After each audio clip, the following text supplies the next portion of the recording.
Unë gjatë jeta uroj të jeni mirë, miq dashur, vim në takimin ton të radhës me mikun tim, kolonel Dritan Demira, i cili na bashkohet nga Shtetet e Bashkuara të Amerikës për të analizuar në imtësi dhe në detaje këto orë historike në cilat po kalon vendi, po kalon bota, po kalon rajoni, janë orë historike në kuptimin më të plot të fjalës, sepse, siç ua kemi thënë vazhdimisht, po zhvillohet historia, po përcaktohet historia, dhe ne në kohra të mëdha të historisë, kur ajo vendos, o do të jemi vëzhgues, o do të jemi lojtar dhe përcaktues. Është momenti që ti kuptojmë mirë këto zhvillime, është momenti që ti analizojmë këto detaje shumë të holla, sepse çdo zhvillim i madh ndikon direkt tek zhvillimet tona të brendshme këtu në Shqipërinë tonë të vogël dhe në Ballkanin, i cili sot ka qenë target i presidentit amerikan Donald Trump drejt për së drejti. Në Washington është marrë vendimi ku do të filloj prerja e kokave të mëdha në të gjithë Ballkanin perëndimor, pasi në Washington e konsiderojnë rrezik dhe destabilitet për demokracinë, për sigurinë dhe për paqen rajonale, korrupsionin, krimin dhe luftën, lidhjen e politikanëve me kartelet. Çfarë është duke ndodhur në Tiranë? Një rrëmuj e madhe e improvizuar po ndodh në kulisat e politikës Tiranës. Spak po kërkon kokën e Belinda Ballukut, ajo ndërkohë shkon dhe strehohet në kryeministri. Në fakt, çfarë po bën ajo me Edi Ramën? Edi Rama, që e ka këtë betejë të vetën, e ka të qartë se nëse e mbron Belinda Ballukun është në telashe, dhe nëse e lëshon atë është në telashe, në qoftë se i del zot është në telashe, ndërkohë që rebelimi dhe kryengritja kanë nisur brenda Partisë Socialiste dhe kartelit Rilindjes për arsye se goditja e Belinda Ballukut konsiderohet mirëpritet nga një pjesë e tyre dhe refuzohet nga një pjesë e tyre, pasi ajo konsiderohet klani më i fortë brenda Partisë Socialiste pas Edi Ramës. A do t'ja dal Edi Rama të pres ande koka, të rris dhe të zmalloj pirgun e kokave që ka prerë dhe që i ka dorëzuar për të shpëtuar ai, apo është mbushur kazani me koka të prera dhe ai nuk ka më ku të shkojë, nuk ka më ku të dorëzohet, nuk ka më si të injoroj të gjithë këtë, ndërkohë që shqiptarët shohin të gjitha dhe është një ushtri e madhe patronazhistësh të cilët janë duke i rënë violinës, të gjithë janë një lloj. Të gjithë nuk beson populli më tek askush, tek asnjë, dhe kjo është automatikisht të mbrojmë status quo-n dhe të mbrojmë situatën aktuale. Si duhet ja bëjmë, si duhet i kuptojmë këto situata? Ndërkohë, Putin është hedhur në sulm kundër Europës, është hedhur me kërcënime ndaj tyre se nëse i prekin fondet, atje do të ndodhë një diçka e madhe. Përse po afron kjo luftë e madhe? Përse sot është më afër se kur ndaj ndërmjet Rusisë dhe Britanisë së Madhe, ç'po ndodh me raketat Oreshnik? Do të na tregoj koloneli të gjitha këto detaje dhe të tjera zhvillime të cilat ju i dini shumë mirë, janë shumë për të thënë, është shumë për të folur, por ne do të përpiqemi në një minutazh të shkurtër që t'i themi të gjitha aq sa mundemi të themi. Do të flasim për lidhjet e Belinda Ballukut dhe tentativat dhe planet që ajo ka për të kërkuar azil politik dhe ku mund ta kërkojë ajo strehimin, cilat janë të dhënat nga shërbimet, se ku po negocion ajo dhe si mund shkojnë këto të dhëna. Qëndroni me ne, sepse do të ketë është një emision shumë i ndyrshëm sonte, është shumë i majnë sonte, si gjithë të tjerët në fakt, por sonte jemi, siç u thash, në momente historike. Kolonel, mirë se erdhët. Përshëndetje, kënaqësi. Kënaqësia është e imja. Le t'i marrim pak situatat rajonale apo ndërkombëtare dhe pastaj të kthehemi këtu në Shqipëri. Ne kemi bërë zakon, kolonel, të flasim gjithmonë për lojën e madhe. Mendon ta nisim nga këtu, nga Tirana, apo ta nisim nga loja e madhe? Çfarë thot radari yt në këtë moment? Unë mendoj që fillojmë nga çështjet ndërkombëtare dhe zbresim Shqipëri. Dakor, dhe ashtu po e bëjmë.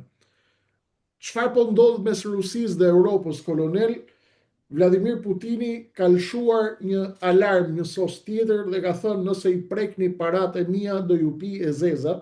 E para dhe e dyta ka thënë se a ka fuqi Putini, në fakt të bëj kësoj kërcënimesh. E para, e dyta ka thënë se nëse do t'i bëni Rusisë respektet që meriton, nuk do të ketë më operacione të reja ushtarake në Europë dhe në asnjë vend tjetër do të ketë paqe. Çfarë po ndodh më konkretisht?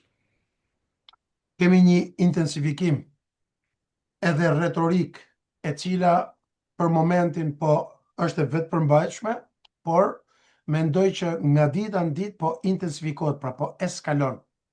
Nga një anë kemi një paraqitje të forcës së Federatës Ruse nëpërmjet Putinit, nëpërmjet ministrit brendshëm, të mbrojtjes, nëpërmjet intensifikimit të sulmeve, jo vetëm sa i përket volumit edhe intensitetit, por edhe llojshmërisë, duke godit objektiva, pra me sa duket objektivat e radhës janë Odesa dhe Dnepropetrovski, pra në thellësi të pjesës qendrore të Ukrainës. Nga ana tjetër, kemi një alarm edhe nga shefi shtabit përgjithshëm i Britanisë Madhe dhe kryeministri i Britanisë Madhe, dhe po shkojmë, që uroj që mos shkojmë deri të përplasjes, po shkojmë deri një përplasje, sepse nga një anë është Britania e Madhe ajo që po i drejton operacionet tani në Ukrainë, dhe nga ana tjetër Federata Ruse, e cila po vazhdon të eskalojë nëpërmjet dislokimit të raketave Oreshnik në Bielorusi, jo më larg se Pardje, dhe retorikës për përdorimin e tyre duke kërcënuar drejt për drejt Londrën për 8 minuta e keni aty, Berlinin për 6 minuta e keni aty, apo Parisin për 7 minuta e keni aty. Pra nuk jemi më në retorikën vetëm të fjalëve, por edhe duke përcaktuar armë, sisteme, duke ndruar lokacione, duke i përgatitur nga gatishmëri dhe duke ju treguar edhe kohën që nuk do të keni kohë të fshiheni dhe jo vetëm. Nga një anë. Nga ana tjetër, kemi vendosjen në gatishmëri të 2 ndeceve tjera Borej, të cilat kanë në bordin e tyre hiç më pak se 160 koka bërthamore. Domethënë 16 raketa Bulava me nga 10 koka. Që imagjinoj vetëm një ndece e tillë që vepron 500-600 metra në thellësinë e ujit, është ju shtuan edhe 2 asetet e tjera, që do të thotë që perëndimi me të vërtet do të duhet t'i përshpejtojë ndjeshëm reformat e saj. Unë mendoj që e vetmja mënyrë për ta penguar Putinin është ndërhyrja e Shtetet Bashkuara të Amerikës. Dhe në këtë këndvështrim, vizioni i presidentit Trump është shumë i qartë, shumë pozitiv, dhe besoj që vetmja rrugë është të krijohen kushtet për një armpushim, jo krejtësisht në termat e Putinit, por që edhe ai do ta marrë atë që do dhe të fillojë të lirohet kjo punë, siç e thatë edhe ju. Amerikanët po thonë, kolonel, se Putinit sa më shumë t'i japim, aq më shumë kërkon. Mendoni që po bllofon Putini apo po bën një lojë maksimaliste për të ngritur stekën, pasi ai beson se ky është momenti në cilin mund të marrë gjithçka e kërkon, sepse pastaj nuk i dihet se kur mund të ndryshojë historia. Si e shikoni këtë? Që t'jemi sinqert me ju, unë mendoj që tani në këtë moment ai nuk ka për të toleruar, për arsye sepse ai e ka parë që nga viti 91 deri në vitin 99 kur ishte Jelcini, të gjitha premtimet e perëndimit nuk u mbajtën. Dhe ai pra po të analizoj atë çfarë thot justifikimet e Putinit dhe të Kremlinit zyrtar, dhe që nga viti 2000, në momentin kur mori drejtimin e Federatës Ruse dhe deri sot, pavarësisht përpjekjeve sipas Putinit për të gjetur një gjuhë të përbashkët, për të gjetur një zgjidhje edhe për sigurinë e Federatës Ruse, interesin e saj kombëtar, duke ndaluar zgjerimin e NATO-s në lindje, ai e deklaroi që në samitin e Bukureshtit në 2008 që kjo është vija kuqe, dhe ai në fakt e provoi që e kishte seriozisht, e paralajmëroi në 2007 konferencën e Munich, e bëri në 2008 me Gjergjin, pra reagojnë ndaj provokimeve të Shakashvilit dhe pastaj në 2014 në momentin e revolucionit Mejdan dhe largimit të presidentit Janukovic, bëri të mundur që të merrte krimen dhe pastaj ishte pafësia ose mungesa e veprimit të presidentit Obama që bëri të mundur edhe pra të trimëroi Putinin duke kaluar në operacionet e 22-shit, pushtimin e Ukrainës. Belgjika sot ka treguar një lloj tërheqje dhe një lloj abstenimi lidhur me fondet e bllokuara të Rusisë. Mendon kolonel se Europa do të shkojë një hap më tutje dhe do të përplaset drejt për drejt me Moskën për çështjen e fondeve të bllokuara të Moskës në bankat europiane, apo do të ketë një lloj frenimi pas këtij vendimi të Brukselit për të bërë një hap pas? Unë mendoj që kryeministri i Belgjikës së bashku me kryeministrin Fico, Robert Fico dhe Viktor Orban kanë qenë 3 aktorët kryesorë të cilët e kanë penguar dhe nuk kanë pranuar. Për shkak se kjo bie ndesh me disa ligje ndërkombëtare që thotë krijon një precedent ku i bët një dëm i jashtëzakonshëm financave botërore. Për shkak se një pjesë e madhe e shteteve të fuqishme ose shteteve me ekonomi të zhvilluar i kanë asetet e tyre financiare të investuara ose të ruajtura në bankat ndërkombëtare. Dhe nëse sipas këtyre 3 kryeministrave, nëse kjo do të realizohej, s'pari do të shkelte ligjet ndërkombëtare, do të dëmtonte besimin e institucioneve të Europës, nga ana tjetër pastaj do të krijonte precedent sepse edhe Federata Ruse do të eskalonte me masa jo ndoshta financiare për shkak se Bashkimi Evropian nuk ka financa tek Banka Qendrore Ruse, por do të provokonte goditje deri tek goditjet ose sulmet ushtarake. Në fakt, për ta përmbyll, Rusia në mënyrë të vazhdueshme, intensive, të paligjshme dhe kriminale në të gjitha këto shtete ka zhvilluar operacione hibride, në mënyrë të veçantë sulmet kibernetike. Lidhur me një zhvillim tjetër të rëndësishëm në pjesën nordike të Europës, në pjesën veriore të Europës, çfarë do thotë krijimi i komandës së re ushtarake në kufi me Finlandën, kolonel? Menjëherë pas antarësimit të Suedisë dhe të Finlandës në NATO, 2 vende të cilat kanë qenë neutrale dhe Federata Ruse nuk e ka lejuar antarësimin e tyre, kemi zhvillimin e një komande e cila është komanda 6 strategjike për gjatë 1200 kilometrave që Federata Ruse ka me Finlandën. Nga ana tjetër kemi një intensifikim të investimeve në mënyrë të veçantë për sa i përket kapaciteteve për luftë në Arktik, por edhe sistemet mbrojtjes kundërore, sistemet luftës elektronike, të monitorimit radarëve, për të monitoruar veprimtarinë në pjesën perëndimore të Federatës Ruse.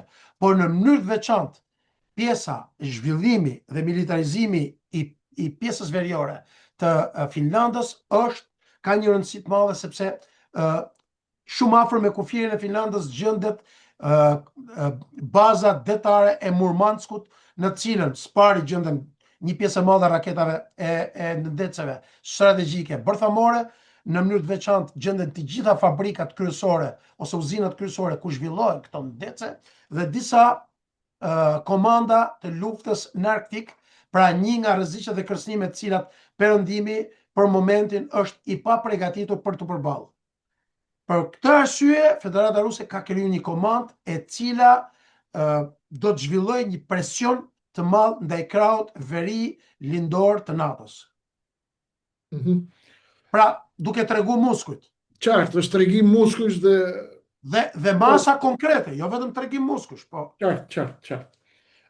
Këtu kolonel nuk mund të lë dhe nuk mund të lë të më rrëshkas nga sytë e mi, më lindi një ide dhe mendova pse jo ta bëj një pyetje mendim dhe ta flas me zë. Ndërkohë që po flisnim dhe po analizonim këtë situatë, më erdhi në mendje kolonel që Ju keni shkruar ka shumë libra, ato që keni brapa kokës, pjesë të madhe të tyre unë kam patur kënaqësinë t'i kem. Të gjitha keni një eksperiencë jashtëzakonshme dhe jeni i vetmi në rajonin e Ballkanit që keni shkruar libra dhe kolana librash për gjeopolitikën e Rusisë, të Kinës, të Iranit, të Koresë së Veriut. Më shtyn një kureshti, kolonel. A ju kanë ftuar ndonjëherë në një akademi ushtarake, a ndonjë institucion këtu për dhënë një leksion, për dhënë një mendim, se këta shqiptarët kanë nevojë, sigurisht institucionet tona kanë nevojë, shteti ka nevojë. Ke marrë ndonjë ftesë ndonjëherë të vish t'japësh në një eksperiencë, t'japësh në një mendim, t'japësh në një ide? Jo, fatkeqësisht e them me keqardhje këtë që po është një pyetje shumë interesante dhe të falenderoj. Në fakt në akademitë ushtarake, Akademinë e Mbrojtjes, Akademinë Ushtarake të Shqipërisë, nuk kam pas asnjë ftesë, ndërkohë që të paktën numri i leksioneve me këto aktor i përgatitur nga unë, dhe sigurisht i dhënë në gjithë Amerikën, është mbi 200 leksione, në të cilat asnjë nga këto leksione nuk figurojnë në Akademinë e Mbrojtjes apo në Kolegjin e Luftës, gjë të cilën e kam të konfirmuar nga të gjithë kolegët me të cilët punoj. Dhe është fatkeqësi e madhe që një pjesë e madhe e këtyre institucioneve drejtohen nga patronazhist. Ja për shembull, po t'jap një shembull, jo më larg se para 1-2 javëve, kishin ftuar në një leksion, ka qenë një shef shtabi i përgjithshëm, një individ që quhet Jeronim Baze, për dhënë një leksion. Unë e mbaj mend Jeronimin gjatë gjithë karrierës tij ushtarake, një pjanec ordiner që edhe kur ishte shef i shtabit përgjithshëm u keq përdor nga Mimi Kodheli, edhe më keq se letrat higjienike. Dhe u përdor për luftë politike, duke larguar, dhe për gjithë ata teleshikues, unë nuk jam larguar nga forcat armatosura, unë jam heq në mënyrë të paligjshme, kriminale, nga Mimi Kodheli, një hajdute ordinere, edhe nëpërmjet këtij shefit shtabit, i cili është ftuar për leksion, një njerëz që s'ka bërë një jetën e tij, s'ka drejtuar. Ka shkruar ky për çfarë leksioni është ftuar? Absolutisht, ka bërë një leksion anglisht, por që e kam fjalën i hequr nga puna nga një pjanec, nga një shef shtabi, pjanec ordiner që të gjithë ushtrin e mbajnë mend si një stacion gazi. Edhe kur takonte të huaj, që më thoshin mua amerikanët, kur takuam atë shefin e shtabit, ishte si stacion gazi, pra po policiste nga konjaku. Pra njerëz të cilët nuk kanë asnjë ekspertizë akademike, nuk kanë bërë asnjë artikull, asnjëherë s'kan dalë në televizor, ftohen njerëz të cilët nuk kanë asnjë lloj ekspertize. Dhe është fatkeqësi që nuk janë ftuar asnjëherë, dhe kam një mesazh për Piero Vëngun, shumë i çor, të cilit edhe kam pas integritetin dhe dinjitetin për ta përgëzuar për reformat. Ju keni qenë disa herë largo këto patronazhista dhe hapi rrugën dijes, hapi rrugën librit, dijes dhe integritetit në akademitë ushtarake. Sigurisht që në këto institucione ka profesora dhe djem shumë të mirë, kolegë të mirë, të cilët janë taft, por në këtë drejtim kreshnik nuk ekziston, nuk ka pas ekspertizë, nuk ka marrë asnjë ftesë. E tmerrshme është, por kjo më ndal diku tjetër, kolonel, që t'u themi shqiptarëve që dhimbja këtu nuk ka lidhje me Dritan Demirën apo me Kreshnik Osmanin, por është pak më ngatëruar dhe më komplikuar kjo punë se çfarë po ndodh në Shqipëri. Lepur i fshihet diku tjetër, sigurisht, ndoshta e prekim pjesërisht edhe në këtë bisedë. Kolonel, njerëz drejtues të lartë të institucioneve të kësaj qeverie mua më njohin, kanë respekt në heshtje, në distancë, dhe kur më takojnë, më tregojnë se çfarë lloji masakre është duke ndodhur në institucionet, në ministrit, në të gjitha instancat më të larta, dhe çdo ditë kur i takoj në ballon takime diplomatike, në takime të palëve treta, më thonë në zë Kreshnik është nami. Ministrit, digasteret janë të mbushura me debil. Ju betohen, kolonel, unë nuk po egzagjeroj as një miligram. Shefe gardorobesh, specialiste robash, duke u fut në sektor geostrategjik të Shqipërisë. Sektor të mbushur drejtori, ministri të mbushur me debil, me idiot, që nuk din me shkryt emrin e vetë. E skandale pa fund, me lloj patronazhisti që marrin nga 7-8 rroga. Këtu shqiptarëve nuk i bën përshtypje kjo fare, kolonel, sepse edhe ata mira që na shikojnë, janë të bindur, kolonel, që ky është një vend i qelbur. E din dhe janë të bindur që ky është një vend i poshtër, i fliqur, i mbaruar, i dorëzuar. Pyetja ime për ju keni edhe shikimin e një ushtaraku, ju shihni edhe ke kolonat e kombit. Kush është mbrapa këtij kombi, kolonel? Kush e drejton këtë vend? Sa shërbime sekrete? Kush është tek themelet që po e gryn këtë republikë, që po na shëm përballë botës, përballë faktorit ndërkombëtar, në diplomaci, në politikë, në ekonomi, në kryeministri? Si mundet të pushtohet institucionet e republikës me debil dhe me idiot? Çfarë ndodha? Sheh diçka këtu, kolonel, të tmerrshme, apo unë e kam frikën të tepruar? Absolutisht, bile madje mund të them që keni qenë shumë modest. Ajo që ndodh në institucionet e shtetit shqiptar, të paktën këto vitet e fundit, është punësimi i afërsisht 180.000 punonjësve, një pjesë e madhe të cilës banditët e rilindjes dhe shokët e ngushtë të Karavidhes ose të Palloshit kanë punësuar vetëm dashnorët e tyre dhe nuk po ju kërkojnë ndjes fare. Një pjesë e madhe Sosmor, kolonel, të lutem, po na bie Republika, nuk do merremi me ata që i fjala dashnore, apo fjala kurva, apo fjala putan. Imagjinoje po bie, kolonel. Shteti shqiptar Kreshnik. Jemi në mes të një bordelloje të madhe. Kujt do t'i kërkojmë ndjes?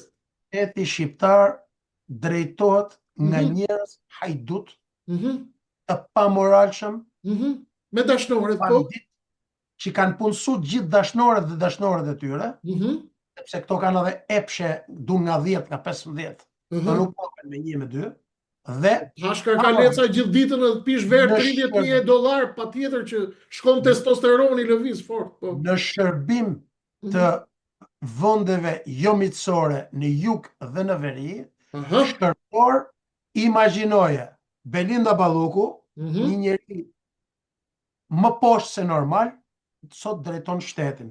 Dhe në bankat e saj janë zbulu pasuri në emër të saj $20 milion. Çdo gjë, gjithë shtetin e drejton hajdutëria e gruas kryeministit me minimalisht €700.000. Dëme, Belinda Balluku, krye hajdutja, 700 milion. Vetëm maja e icebergut e hajdutve, që nga Mimi Koveli, Olta Gjacka, e gjithë ministrat e tjerë, që i kanë gjithë pasurit njuk. Histori shërbimesh, pra. 300 apartamente ka vetëm Belinda Balluku. 2 skafe dhe 1 ndyrësirë dhe mira ndyrësira patronazhista më përmendin mu emra të tjerë, të cilët jetojnë me 7 metra katror sot. 8 metra katror. Apo 100 metra katror. Dhe nuk qohen që të thënë, po, kjo është qeveri e vjellur, anti-shqiptare. Dhe pikërisht është, po gjëja Edi Ramën në një intervistë, donë pa ftyrësia, pa përgjegjshmëria ti, do qëndroj, thot, në pushtet, thot, sa do unë. Jo, te ka aktrima i, po bën sikur s'ka ndodhur asnjë gjë. Është në hallin më të madh të jetës ti. Do përgjigjesh për gjithë këto dëme që i ke bërë Shqipërisë, s'pari për dëmet që i ke bërë, së dyti për gjithë këto kriminela që vetëm verë kanë 3 milion euro shtëpi, dhe pastruesit e tyre kanë nga 500.000 euro.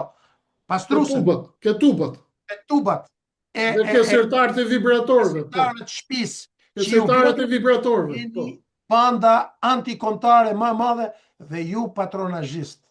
Jeni të mbaruar, jeni të pa shpresë, jeni të pa fytyrë, jeni të pa moralshëm. Keni shit familjet, keni shit pjesëtarët e familjes. Kolonel. Keni shit njërtin, keni shit kombin. Kolonel, ju jeni njëri me instiktet larta të sigurisë. Vini nga çështjet e sigurisë, ushtria, misione ushtarake, keni merak këto, të lutem. Për mua që nuk jam në këto ujrat e ushtrisë dhe në çështjet e ushtrisë, sigurisht tentoj t'i kuptoj nga larg, më tepër jam i angazhuar tek gjeopolitika, marrëdhënie ndërkombëtare, po ju jeni më i fokusuar më agresivisht te këto çështjet e sigurisë, çështjet e konjunkturave. A mundet për mua të shkretin që nuk po mundem më të kuptoj asgjë dhe si unë janë qindra e mira shqiptar. Një njeri pa kapacitet psikologjik, mental, pa ndonjë fuqi intelektuale, në të gjithë botën, kolonel, pushtetin e prodhojnë familjet, e mëdha, e prodhojnë lobet, e prodhon aristokracia, e prodhon kapitali, paraja. Kush flet tjetër histori me demokraci, me këto prallat, këto nuk i hak kërkush. Kështu ka qenë në Amerikë, kështu është në Europë, kështu është në Francë, kështu është në Gjermani. Kapital, fuqi të mëdha, familje të mëdha. Kolonel, në Shqipërinë nuk kemi pas aristokraci, se erdhëm nga komunizmi. Kanë qenë të gjithë të pa brek, kanë qenë të gjithë një lloj, kanë qenë të gjithë aty.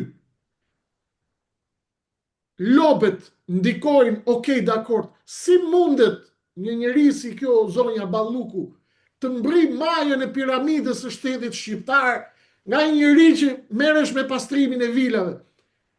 Çfarë duhet luj këtu, që janë këto motor të mistershëm që ngrejnë njerëz që nuk kanë ndonjë fuqi mentale të madhe, që kur bëhet bashk fuqia mentale bashk me shërbimet dhe lopet, okej, mund të bim dakord që mbritin maj sepse kishte edhe tru dhe mbështetën lopët.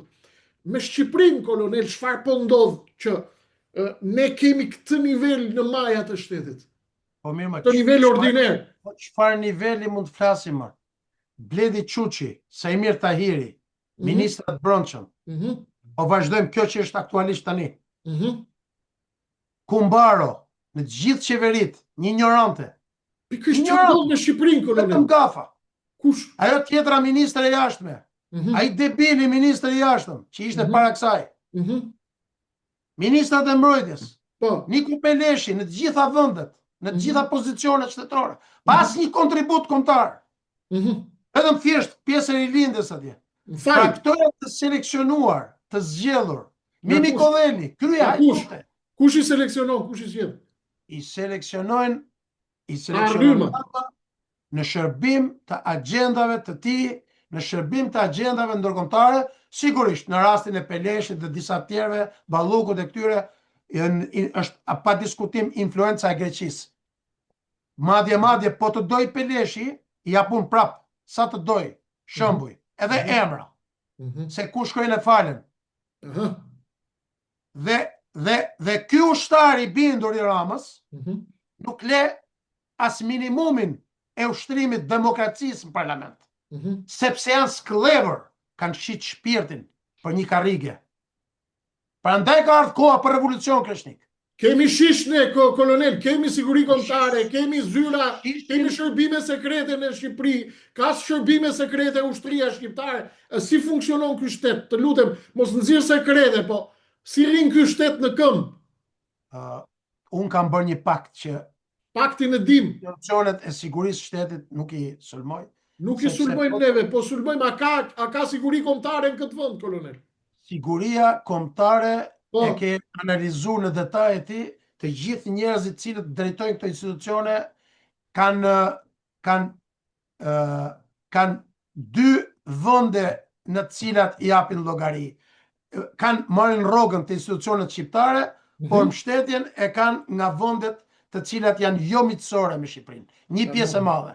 Se nuk ka asnjë shpjegim, shefja e shërbimit informativ të Shqipërisë, apo drejtori i portit aktual të Durrësit, që është qendra e trafikut kokainës në të gjithë Europën, vin nga Kosova, ndërkohë që AKI-a, Shërbimi i Inteligjencës CSI i Kosovës, e largon për dyshime me serbët.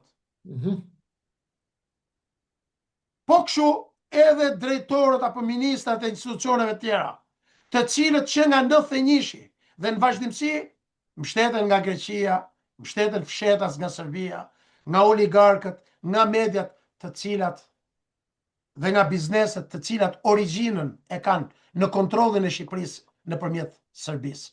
Prandaj është koha që ambasada amerikane, shërbimet amerikane, administrata amerikane, vetëm në sajt e informacioneve të vazhdueshme dhe të punës të pa diskutueshme, sepse patronazhistët më thënë mu, po ti qa punë e ke bërë? Unë kam bërë atë që për 35 vjet i kam shërbyer vendit në pikat më të nxehta të globit.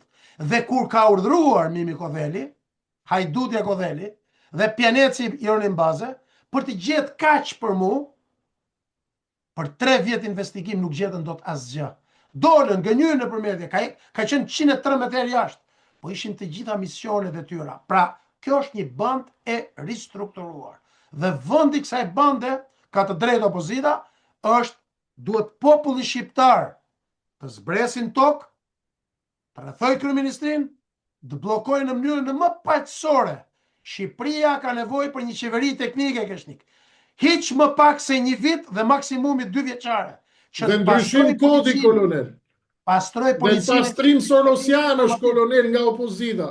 Ka nevojë për qeveri teknike, ka nevojë të iki kjo band, ka nevojë të largohen Sorosianët, ka nevojë të largohen banditët e PD-s, të cilët bëjnë biznes me Edi Ramën dhe tallen me popullin opozitar. Të gjithë ky kancer do pastruar, kolonel, në mënyrë që populli të zbres në shesh, për ndryshe populli do të bjerë viktim e patronazhistëve të ndyrë, të cilët u thonë shqiptarëve në korë, koloneli është një lloj, Kreshniku është një lloj, Edi Rama është një lloj, opozita është një lloj dhe të gjithë janë qelpsira, që të vazhdoj të ruhet status quo-ja.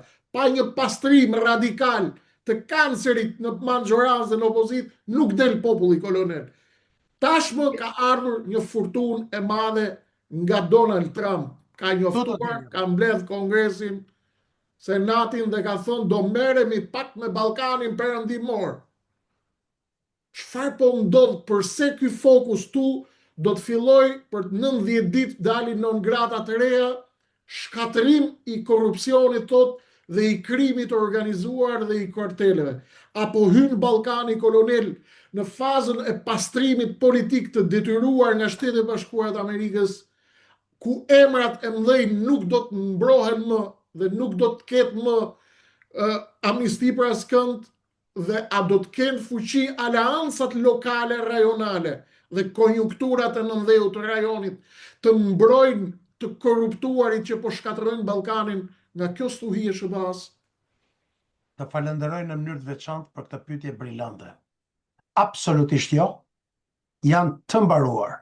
Dhe pikrisht është roli i diasporës shqiptaro-amerikane, e cila në bashkëpunim me patriotët e mdhej, kemi dërguar informacione në mënyrë të vazhdueshme për rreziqet, kërcënimet, problematikat, hajdutrit dhe përfshirjen e të gjithë institucioneve në krimin organizuar dhe shërbimet inteligjente gjermane, austriake, italiane, belge, holandeze, britanike dhe diskutohet edhe turke dhe amerikanët që janë mbi të gjitha bashk, e kanë tashmë të qartë panoramën. Nga njëra anë kemi sulmet në Sinaloas, lidhjet e krimit, grupet e bandave që drejtojnë trafikun e drogës nga porti i Durrësit edhe shpërndajnë në të gjithë Europën, në mënyrë të veçantë në Itali, Belgjik, Spanjë, Holland, Britani të Madhe, gjithë kanali i drogës që vjen nga Turqia në bashkëpunim me MIT-in dhe kanë dalë në këto përgjime ish ministrat brendshëm, deputet Partisë Socialiste, njerëz të cilat të gjitha 95% e hoteleve, e bizneseve në jugun e Shqipërisë, në Durrës dhe Tiranë, janë produkt edhe në Tiranë, janë produkt i trafikut të drogës të lidhur drejt për drejt me qeverinë Rama dhe administrata Trump këtë nuk e lejon më. Prandaj, ju patronazhistë që thoni çfarë bëni, shqiptarë amerikanët po bëjnë atë që ju nuk e imagjinoni dhe ky regjim, edhe pse ka harxhu qindra miliona dollar për ta mbajtur karrigen, nuk do ketë asnjë mundësi. A mundet, kolonel, që ky pozicionim i ri i Washingtonit zyrtar, nuk ka rëndësi, Trumpi shkon, vjen, do të vazhdoj mandat 3, do vërri me mandat 2, nuk ka rëndësi, por ka një trend. Fokusi i Washingtonit Ballkan Perëndimor, a mund të përdoret kjo si një pedalone apo një pedan nga ku mund të vinë goditje të tmerrshme të tjera të SPAK-ut ndaj kokave të mëdha në Shqipëri? Pa diskutim që po, mandati i parë i SPAK-ut ka qenë totalisht i dështuar, siç kemi parë dhe nga pronat dhe nga asetet që ka drejtuesi i saj i parë. Më duket se ka pas Kraja, Arben Kraja, ai komunisti, ka qenë komplet krejtësisht i korruptuar, mandati i dytë i dështuar i Dumarit, me disa goditje sipas porosisë, pra shpresojmë dhe mbështesim dhe pikërisht ky është testi numër 1 i SPAK-ut për treguar varet nga Rama apo s'varet nga Rama. Vazhdimi i hetimeve, i quarjes para drejtësisë së Ballukut dhe disa ministrave aktual në kabinet. Kam një pyetje për ty, ku është Blendi Gonxha? Pse nuk flet njeri për Blendi Gonxhën? Ku është Taulan Balla? Pse s'flet njeri për Taulan Ballën? Sigurisht që është aty. Aty. Edhe për disa të tjerë. Ka ardhur koha që të kalojnë këto testet të tregojnë që nuk janë më nën kontrollin e kryeministit Rama. Dhe fatmirësisht, në mënyrë të veçantë këtu një rol të jashtëzakonshëm kanë Shtetet e Bashkuara të Amerikës. Kanë ardhur këto ministrat hajdutat Ramës, kanë aktivizuar biznesmenët patronazhista analfabet. Dhe po të tregoj një gjë, të gjithë mbështetësit e Partisë Socialiste këtu në Shtetet e Bashkuara të Amerikës, 95% janë milioner, të gjithë janë me 8 vjeçare. Nuk kanë as shkollën e mesme. Kujdes, nuk është rastësi. Njësoj siç janë antarët e kabinetit, njësoj siç janë deputetët, njësoj siç janë njerëzit e lidhur me krimin, që nëpërmjet krimit, nëpërmjet vjedhjeve, nëpërmjet trafiqeve, futen, zgjedhin përfaqësuesit e tyre, siç kanë dalë në të gjitha përgjimet. Pra janë në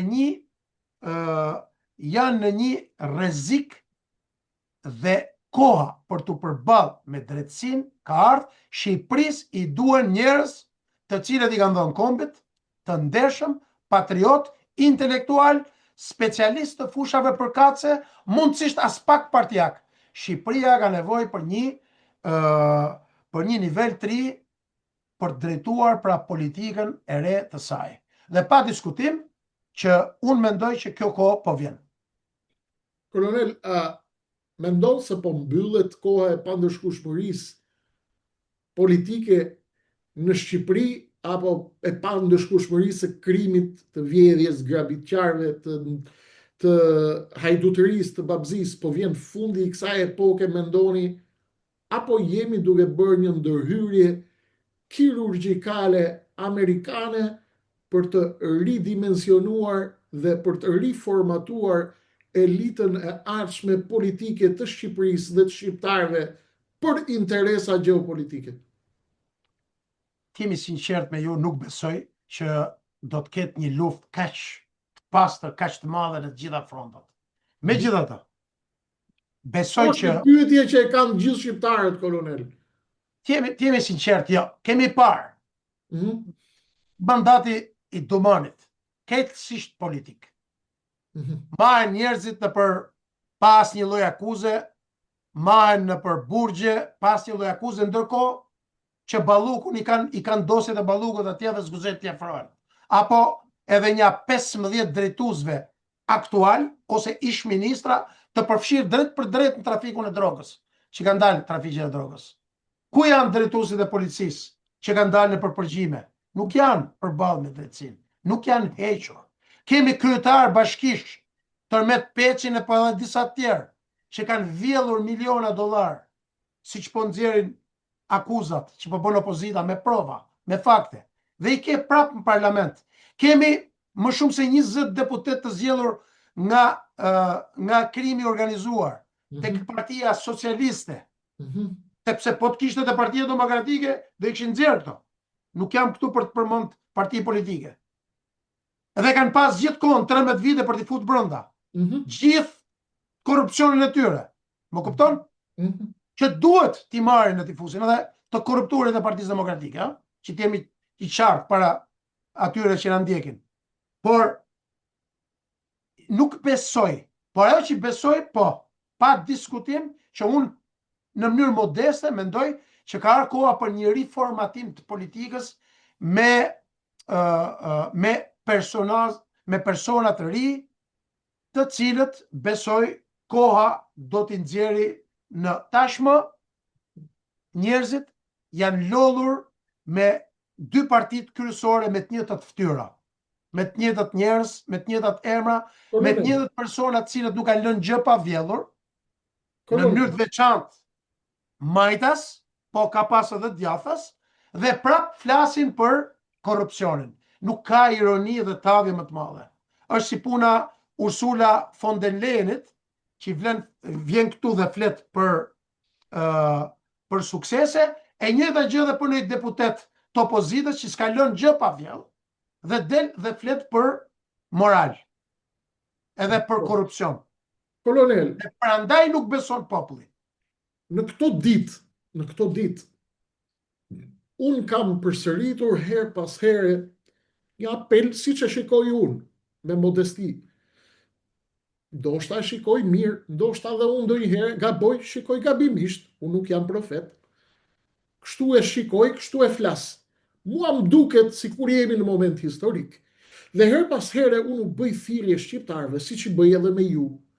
Siç i bëj vetë, siç i bëni ju në faqen tuaj dhe për gjithë miqt kush do ta ndjek kolonelin, atë e gjeni në Facebook, në faqen me të njëjtin emër, Dritan Demire.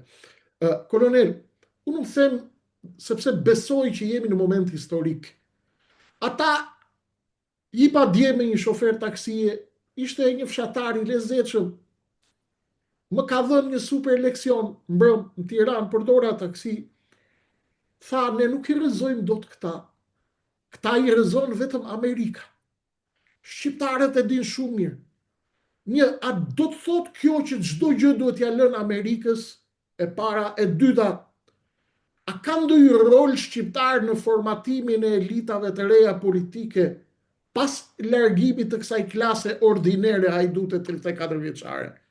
Apo duhet t'ia lënë në dorë të gjithën, sepse Amerika do të zgjedh atë që besojnë ata që është më e mira për Shqipërinë? Ka një rol shqiptarët këtu, apo duhet flen gjumë dhe i bën Amerika, i zgjidh Amerika këto punë? Absolutisht që kanë rol shqiptarët, rol të cilin nuk po e luajnë. Prandaj po përpiqemi t'ju hapim syt. Shqiptarët duhet zbresin. Çfarë të bëjnë, kolonel? Janë për bukë në gojës. Dhe bllokojnë sheshet. Shikoje, Belinda Balluku, llogari bankare nga 20 milion dollar, 300 apartamente. Gjithë dashnorët e ministrave edhe dashnorët e ministrave të qeverisë, me miliona euro, çanta, makina. Imagjinoje, shokët e kryeministit 3 milion euro i kanë vetëm verë në shtëpi. Shokët e kryeministit, Ky Agasi, po, kanë vetëm 3 milion euro verë në shtëpi. Kupton ti çfarë bëhet? Domthon, ky popull villet dhe këto guxojnë paftyrësisht më kërkojnë mua llogari që i kam shërbyer në Afganistan, në Irak, në Siri, në Afganistan për sa i përket kohës kur kam qenë në misionet me shqiptarët, por kam bërë edhe misione tjera. Dhe detyra tjera dhe më mrapa mos i kam dalë nga ushtria, se jeta ime nuk varet tek Mrika Kordhjeli. Nuk kanë këto shpirtin edhe jetën tonë në dorë. Askush. Bota është më e madhe. Të gjithë bëhen bashkë, nuk e Bota është kanë më e madhe pas. se sa një ndyrësirë, një hajdute dhe një pianet si Jeronim Baze. Më kupton? Absolutisht jo. Dhe i kemi dhënë këtij kompi dhe na kërkoni ne llogari. Ne që i kemi dhënë këtij kompi, që si kemi marrë 100 darkën. S'kemi vjedh një got ujë si kemi marrë kujt. Edhe në detyrë kur kam qenë si ministër i brendshëm, pastrova drogën, kam qenë deri vetë kryeministri Rama ka thënë. Pavarësisht se është përfaqësues i të djathës, erdhi, shërbeu me dinjitet, me integritet. Edhe për sa i përket integritetit dhe informacioneve apo analizave gjeopolitike, ju ka thënë gjithëve atyre drejtuesve partijak në mes mbledhjes. Merrni shembull nga filani. Dhe ju i dini shumë mirë këto, se ne kam thënë vetë 2 ministrat PS-s, kur kemi qenë duke pi kafe bashk, që na thanë në shtatora, kur ishte. Thonë shumë ata. Kështu që i vret ndërgjegje her pas here. Ka ardhur koha që të mos presim nga Amerika. Duhet jemi mirënjohës Amerikës. Për gjithçka bën, që po bën, por duhet është komplet angazhimi i popullit shqiptar, i cili duhet gjej përfaqësuesit e vet denj. Dhe të mos ankohen pastaj që vjedhemi, s'kemi çfarë të bëjmë. Çdo popull meriton qeverinë që ka. Çdo popull meriton një qeveri më të mirë se kjo që ka sot. Prandaj ju bëj thirrje dhe do vazhdojmë të bëjmë çdo ditë thirrje. Krijoni masën të rrëzojmë këtë qeveri antikombëtare, antishqiptare, antinjerëzore, antifamilje dhe të krijojmë kushtet për zgjedhje të reja, pra të zgjedhje të ndershme dhe të reja, ku shqiptarët të zgjedhin vetë përfaqësuesit e tyre. Dakor. Tashmë jemi në momentet finale. Ka patur një betejë sot, do ta ham gjelin e vitit të ri apo s'do ta ham gjelin e vitit të ri, me arrest apo pa arrest, me arrest me burg apo me arrest me shtëpiak. Nuk u arrit gjë në takimin e sotëm dhe balluku kolonel ka qenë 2 orë me Ramën sot. Informacionet tuaja dhe të mijat, ato që nuk thuhen janë shumë, por ato që mund të thuhen tregojnë që kjo zoja ka pas tentativa për të kërkuar strehim politik jashtë Shqipërisë. Rama ta lëshoj e ka siklet, ta mbaj e ka siklet. Pirgu i kokave brenda PS-s që ka prerë për të shpëtuar veten, tashmë ka mbushur të gjithë kazanin dhe kokat kanë dalë mbi kazan. Sa më shumë koka të pres, ky nuk ka ku t'i bise rrokullisen dhe bien poshtë. Nuk ka më koka për të prerë, sepse edhe dardhat që i kafshonte dikush pas shpinës së tij, tashmë dardhat janë të ngulura tek dhëmbët e përparme të kryeministrit dhe ai nuk i fsheh më dot ato dardha. A mendon se do ta lëshoj ky këtë apo nuk do ta lëshoj kolonel? Dhe është ai i përgatitur për zemratën popullore, nëse i sfidon edhe shqiptarët, edhe amerikanët kaq hapur, se shpallje lufte kjo. Karavidhja, ose palloshi, siç i thot kjo. Po i thot edhe palloshi edhe karavidhja, po.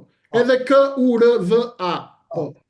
Atjetër padjes, ata e kanë zanat, ata e kanë profesion. E kanë profesion këto, trilindjes. Këtë lloj zhargoni. I bëhet mishi i kokrës shpejt, kam dëgjuar, po. Spari askush nuk ka hëngër dardha, se dardhat i ke urdhëruar ti. Erdhe në pushtet në 2013 me kriminela, me Armando Prenga, e me ignoranta, e me Burgaxhi, e me Mark Kroqa, e me ato të lezhës, se s'po më kujtohen emra tani, e me rrallë. Me Burgaxhi. Me Arben Çuko, Burgaxhi e me rrallë. Që i kishe deputet e gjithi fut të shku në burg. Erdhe me kriminela. Mashtrove Ilir Metën dhe me votat e Ilir Metës erdhe në pushtet. Erdhi në pushtet. E tradhoi, e futi në burg, nuk ka asnjë provë, nuk ka asnjë akuz, sepse po të kishte akuz do të kisha marrë dënimin.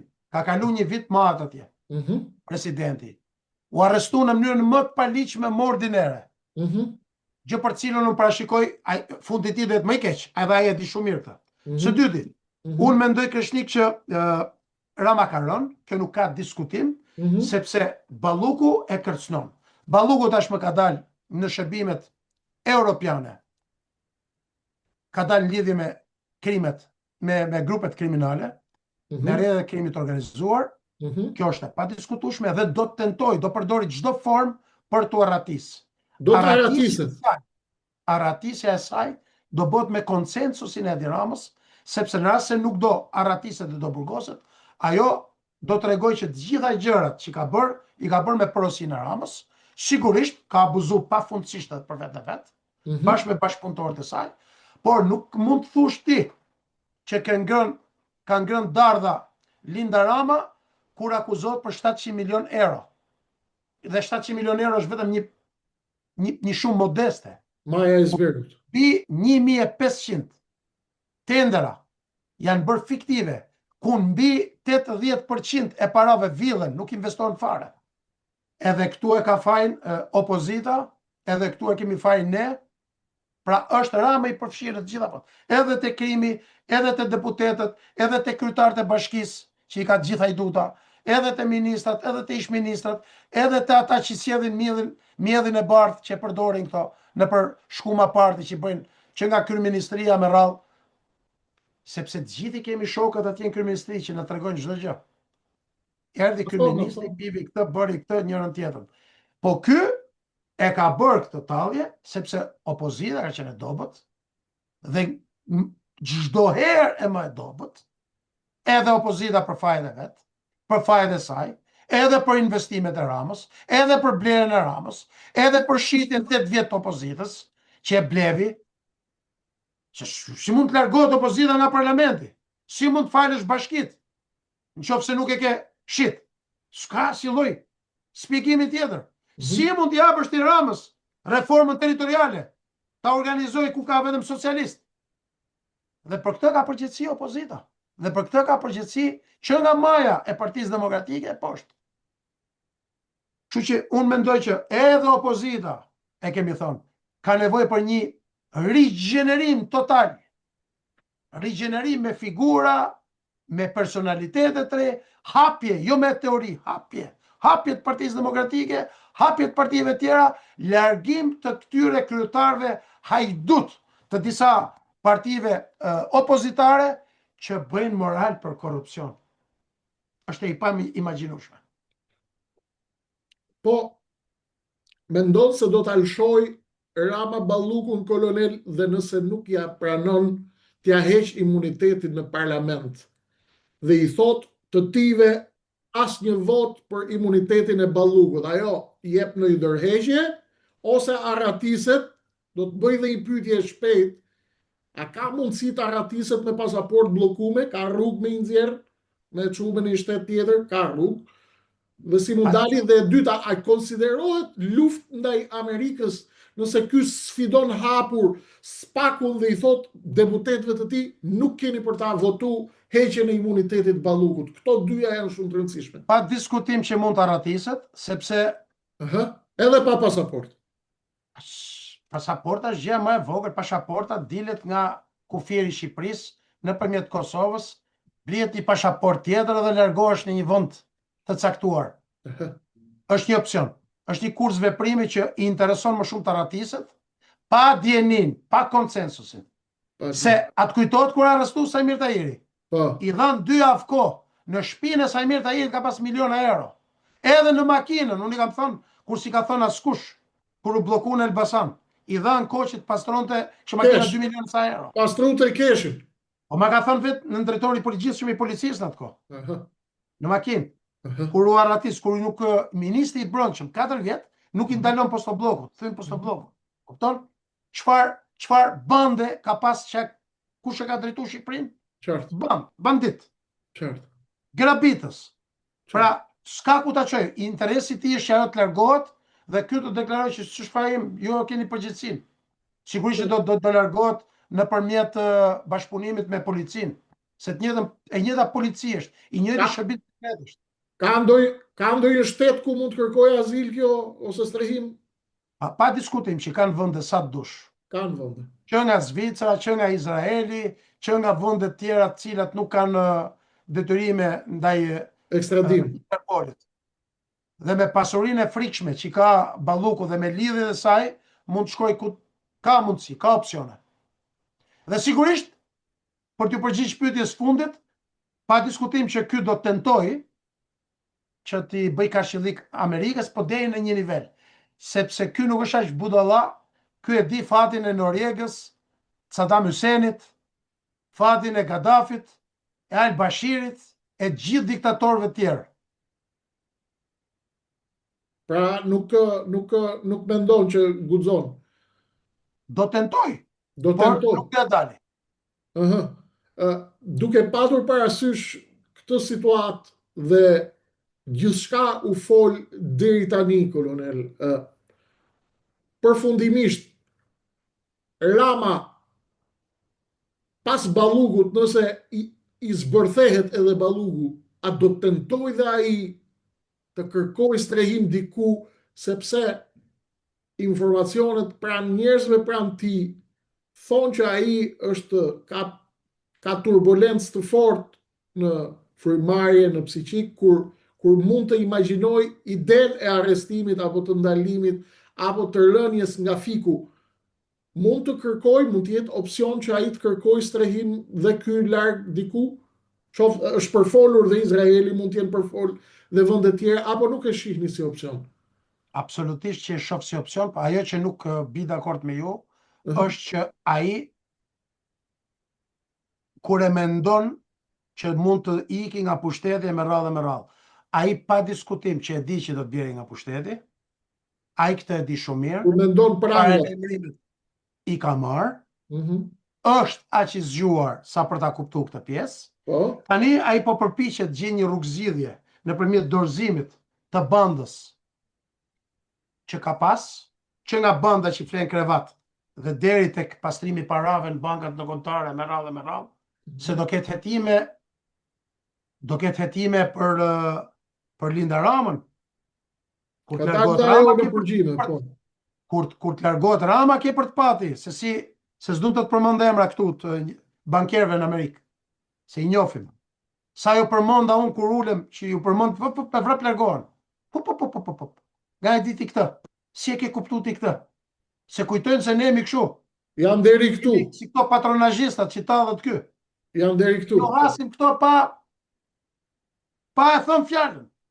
E kuptojmë se çfarë do bëjmë. Më kupton?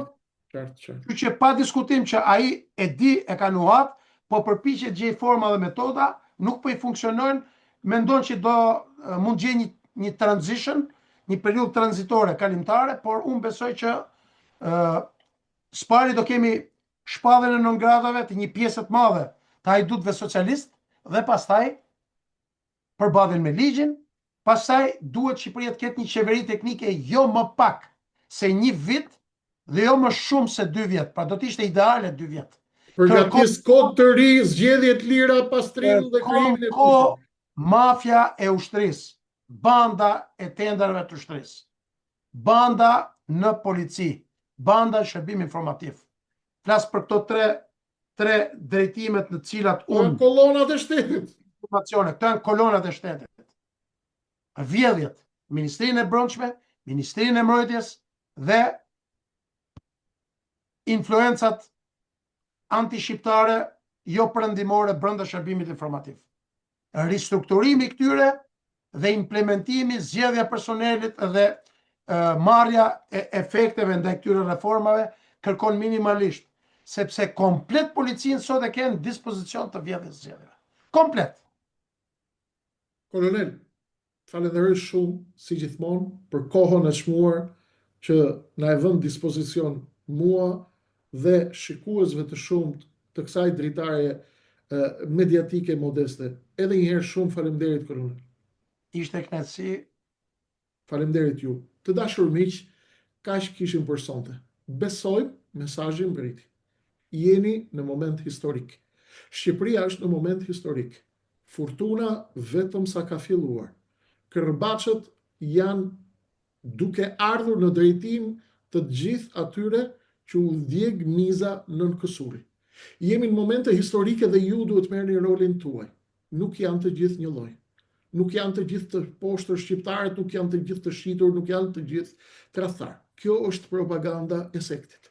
Merrni rolin tuaj historik në këtë moment të rëndësishëm të historisë së kombit dhe miqt e Shqipërisë dhe të shqiptarëve do t'ju ndihmojnë dhe shpresojmë t'ju ndihmojnë në kalimin e këtij momenti kaq të rrezikshëm, sepse ju keni detyra të mëdha historike për t'i marrë përsipër dhe për t'i kryer me vendosmëri dhe me ngulmin tuaj, me kokën tonë prej shqiptari, me kokën tonë prej mushke, duhet të ngulim këmbë që t'ja dalim në këtë moment të rit historik, të krijojmë kushtet për rebelimin e madh paqësor dhe të krijojmë kushtet që klasa politike hajdute 34 vjeçare të mos na gënjej, të mos na mashtroj, por të shkojmë në një qeveri të ndërmjetme, teknike siç e tha Koloneli, me garancit, me kod të ri zgjedhor, dhe krijohen kushtet për zgjedhje të lira dhe të ndershme, ku shqiptarët të zgjedhin dhe të përcaktojnë kush do t'i qeverisë dhe kush do t'i drejtojë ata në lojën e madhe, në oqeanin e trazuar të lojës së kombeve.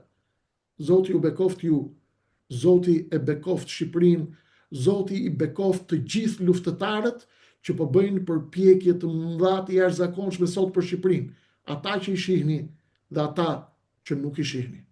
Shqipëria e shqiptarëve, vdekje tradhtarëve. Kaq për sonte, pjesën tjetër ju e dini si gjithmonë. Vijon në numrin e ardhshëm. Natën e mirë nga ne.